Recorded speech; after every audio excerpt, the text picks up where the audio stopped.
Can we marinate on Proverbs 35, verse 6 for a moment?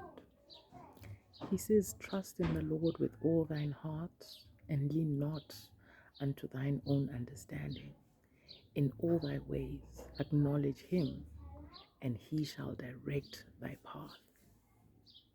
This is what he says. And then he turns around and he gives us free will.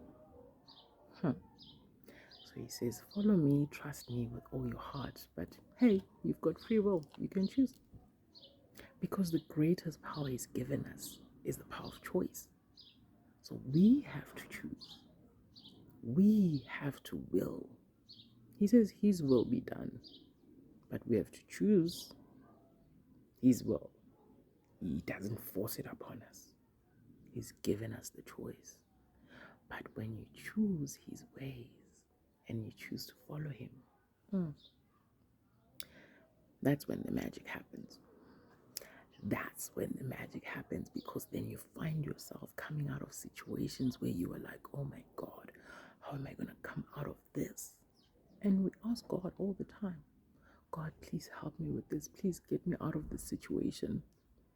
But in the same breath, we have fear. Oh my God, how am I going to do this? How am I going to get out of the situation? We stress about it and we look for ways, for solutions, how we're going to get out of the situation. That is not trusting him with all our hearts, is it? No, that's not having faith. Because you can't have faith and have fear at the same time. They don't go together. That's like the N3 South and the N3 North. Can't have them. But when you choose and you say, I have faith, and therefore I have no fear, the magic happens. And you trust him with all your heart. You find yourself coming out of situations in a way where it's like magical, and you like, it's like living in awe. It's living in amazement. And that's all from surrendering. Because you have to surrender. If you're going to trust him with all your heart and have faith, you have to surrender. You can't then be thinking, okay, maybe if I do it like this, then I'll get out of this situation. Maybe if I call this person, maybe they'll be able to get me out. No, you have to trust him fully with all your heart. And remember, trusting him with all your heart also affects your thoughts. You can't say I trust God with all my heart and be thinking, maybe Jim can take me out of this. Maybe Joe.